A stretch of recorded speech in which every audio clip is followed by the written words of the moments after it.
Pikmin 3 tells a simple story of a far-off planet called Kopai currently experiencing a famine and in desperate need for a new food source. On the brink of all-out starvation, the Kopaites happen to find a distant planet on the far edge of their solar system lush with fruit, which we know as the Pikmin planet from the first two games. So 3 new intrepid explorers from Kopai are sent off to extract fruit seeds in order to return and populate their planet with new food sources. That's pretty much the whole goal of the game. Collect as much fruit as you can to save your home planet. This fruit also provides food for your crew while salvaging, and they convert it to juice at the end of each day for you to drink, and running out of food means losing the game this time. So as long as you can collect at least 1 fruit a day, you'll be fine and able to keep your team alive each day. Pikmin 3 overall is a fairly chill experience for a lot of the game, allowing you to fully immerse yourself in its worlds with little stress, as you'll soon find just how common fruit is and how much juice you'll extract and quickly start stocking up on as long as you're collecting just about everything you come across. Similarly to both Pikmin games that came before it, something goes terribly wrong when the explorers approach the Pikmin planet, and their ship malfunctions, ejecting all 3 of them in different areas and allowing you to play as each explorer after they land on the surface.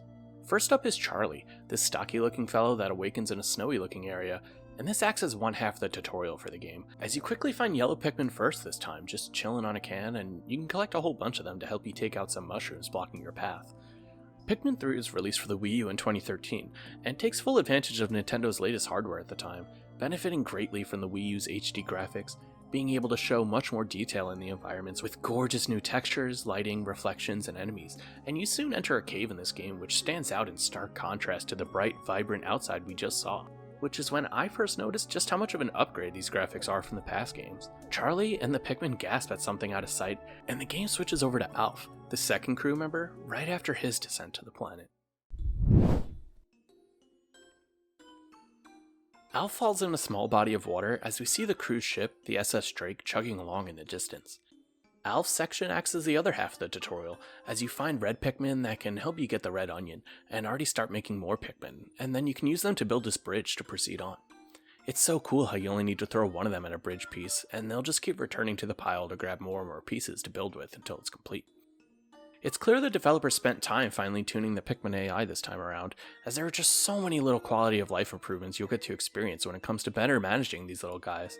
You learn how to look around the map, and although I enjoyed Pikmin 3 Deluxe on the Switch, which doesn't force the gamepad functionality on you, being able to quickly glance or scroll around the world map to find treasures with the touch of your finger on the Wii U gamepad screen was convenient at the time, and of course its ability to use the Wii Remote was great. Alf reunites with the SS Drake, and it appears to still be functional, although it is missing the Cosmic Drive key, something necessary so the ship can go fast enough for them to leave the planet when it's time. So other than reuniting with your crew members and collecting fruit, this also becomes a priority for you. Alf receives a call from Brittany, the 3rd crew member, and finds out she's nearby at the Garden of Hope before her signal gets cut out, and so he sets out to find her tomorrow.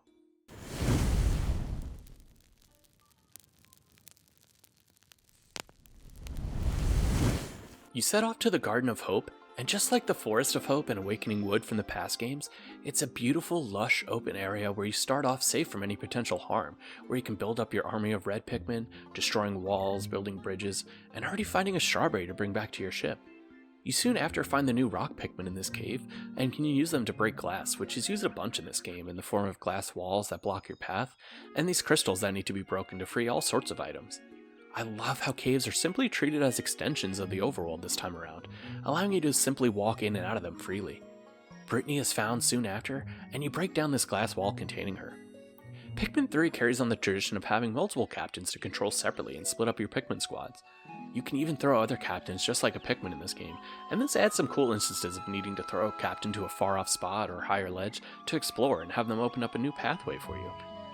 I think that after the 9-year drought in between this game and Pikmin 2, having some new faces to the series like this feels like a wise choice, making the game feel fresh for returning players, and gives the developers a reason to reteach you many of the mechanics of the game, getting to observe and learn the Pikmin's many behaviors through new and unexpected eyes for the first time. You fight a bunch of familiar enemies along the way, such as fiery blowhogs and bulborbs, and seeing them up close in HD like this is amazing, especially seeing how the Pikmin are able to attack them in various different spots depending on exactly where you throw them, like right on the eyeballs of a bulborb for example. Aiming is of course best with the Wii Remote on the Wii U version, but if you're playing the Switch port, you can aim freely with the built-in gyroscope in the Joy-Con controller. Aiming works even better than Pikmin 1 and 2 on the Switch, allowing you to move the cursor independently with gyro whenever you want, while Pikmin 1 and 2 only lets you adjust the cursor with motion controls when throwing or calling back Pikmin. You approach this large hollowed out tree stump as you find one of Captain Olimar's journal entries.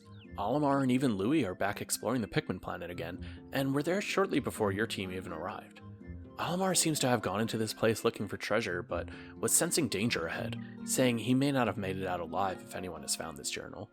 Inside we find the Armored Maudad, the first boss of this game, which requires throwing your rock Pikmin at its hard exterior to expose his fleshy skin where you can attack him. The rock Pikmin bounce off enemies when thrown at them since they're rocks and don't latch onto enemies and continually attack them like the other types do, so using reds to attack the exposed body is a lot better. You can lock onto enemies in Pikmin 3, which feels like a really nice touch, making the cursor lock directly onto an enemy, ensuring you'll definitely hit him with your Pikmin. This comes with a new charge ability that basically just sends all of your Pikmin to whatever you're locked onto. This is a nice addition, which can be used on other things like walls for example, to have all of your Pikmin charge at it and start chipping away at it all at once. This boss is super easy, and I use the charge move quite a bit to help me take him out. The problem with this move, however, is that it completely replaces the lineup trumpet from the past games. This was a great move that allowed you to line up your Pikmin in a straight line and swarm enemies all at once with the right stick. It allowed for some crucial maneuvers in the past game, like quickly getting all of your Pikmin out of the way of an oncoming boulder, for example. But since it's not here in this game, and since you don't even really need to aim at enemies all that precisely thanks to the lock-on feature that mostly does it for you, Pikmin 3 makes for an overall much easier experience. The Maudad drops an old-looking cell phone, which is useful to Alf due to his engineering skills, as he uses it to expand the ship's communication range, allowing Alf and Brittany to reach the distant tundra, the winter area where we first played as Charlie. Upon approaching the area, the SS Drake hits a rock in typical Pikmin fashion, and Brittany falls out again and is separated from Alf. Besides being a pretty overdone concept at this point, it allows Brittany to find yellow Pikmin of her own and learn how to use them to conduct a current between them to light up certain lights in caves. You work towards reuniting Brittany and Alf as they're both on either sides of this river, and you can now swap between them to accomplish tasks on either side of it. You eventually complete a large bridge on either side of the river, and can now cross and join up with each other. We're able to recognize this area from when we first controlled Charlie, and find the large cave where we last saw him. Inside we find a mostly invisible beast flying around, and lighting up lights here causes it to be exposed. This thing is called a Behemoth Phosphat, and it can poison and suck up a bunch of your Pikmin if they're all in one spot. It's the second major boss in this game, and you need to light up different areas here and chip away at his health for a bit before he goes back into hiding in the shadows. There's also a bunch of his babies around here, and you'll need to take them out and destroy their nest to keep them from coming. You eventually complete a bridge in here, and after crossing it, can complete a long current with your yellow Pikmin to power a large light bulb hanging from the ceiling. This leaves the beast completely exposed, and it's over for him at this point. This boss fight is pretty fun, combining a traditional Pikmin boss fight with some basic puzzle solving for a truly satisfying victory, as it's revealed Charlie was actually swallowed by the beast, and is able to escape now that we defeated it. Charlie reveals another journal entry from Olimar, which shows it's recent, as Olimar reveals finding your lost cosmic drive key. You pick up a signal at a new spot called the Tropical Wilds, and set off to this new location in search of Olimar and your cosmic drive key. The Tropical Wilds is a pretty memorable area from this game. There's so much going on around every corner with enemies and fruit to be collected. There's a few out of reach areas requiring all three of your captains to work together, throwing each other to reach certain spots. There's also some fruits in the water, meaning we'll need to come back here with blue Pikmin when we get those later. There's a shaggy Longlegs here, which is a mini-boss I fought before moving on to the third true boss, found under the sand in this sand pit area, called the Sand-Belching Meerslug. This dude is easy, but just time-consuming. You have to wait for him to open his mouth when he sucks up a bunch of sand and throw a bomb rock in.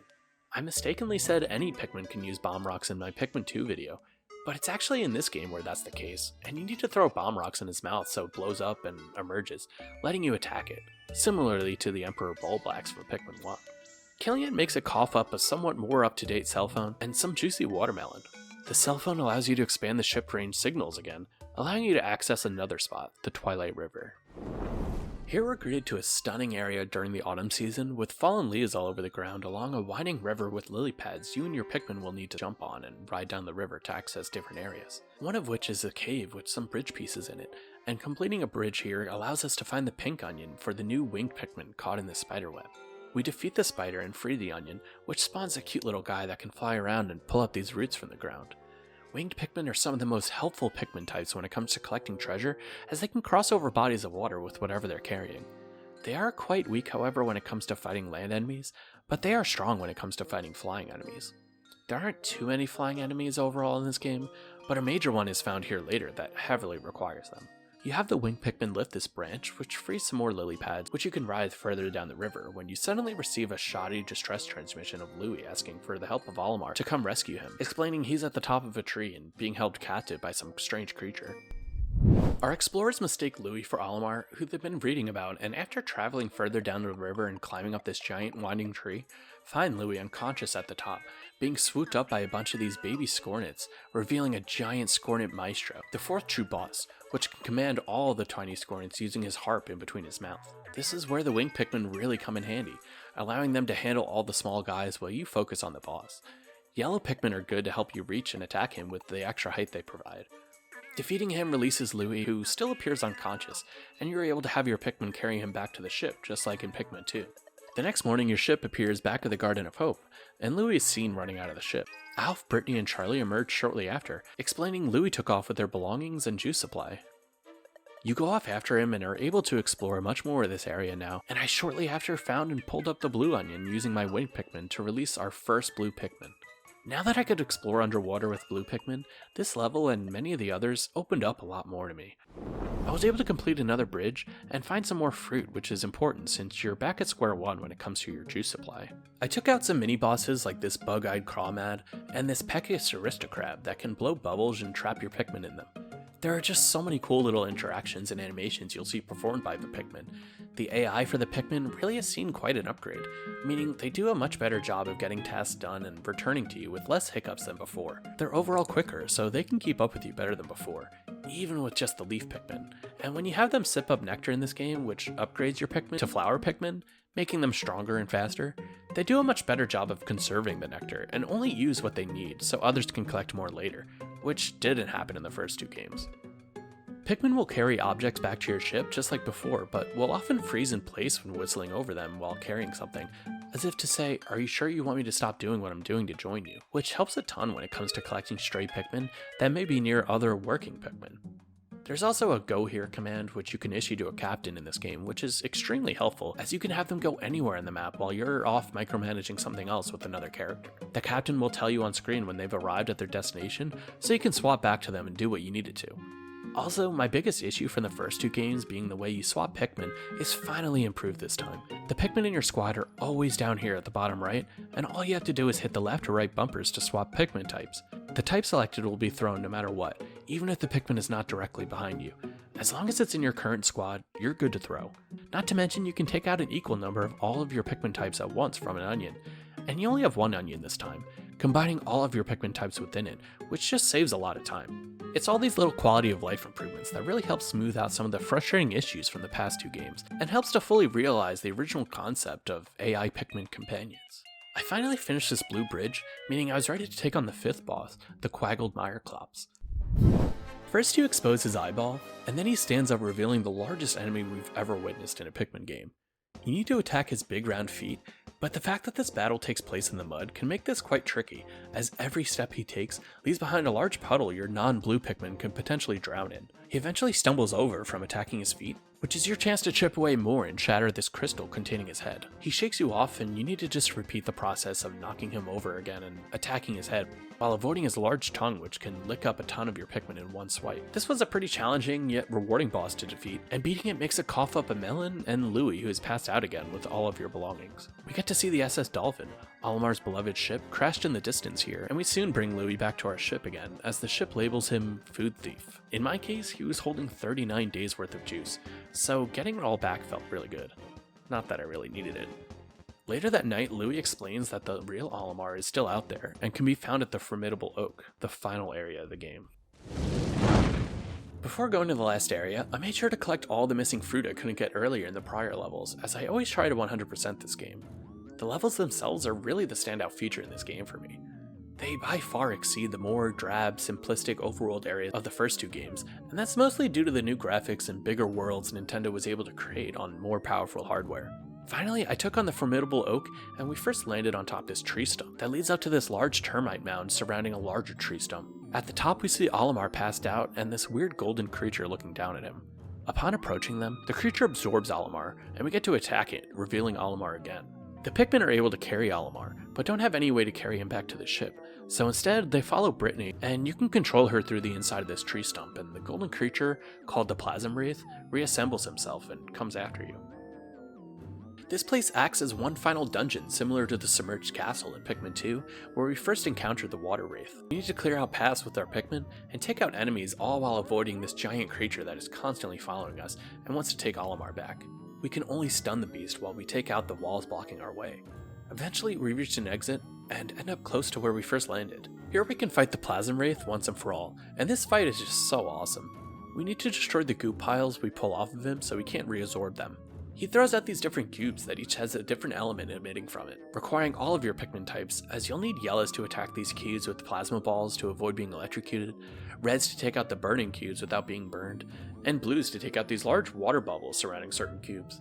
Some of these cubes even form large glass cubes that fall over and can easily crush a bunch of your Pikmin, requiring the rock Pikmin to shatter them. Taking out each of these individual cubes helps take out a nice chunk of damage off the Plasma Wraith, as this fight can go on for a while since he can keep reabsorbing and healing himself, but we eventually defeat the creature and Olimar is freed once and for all.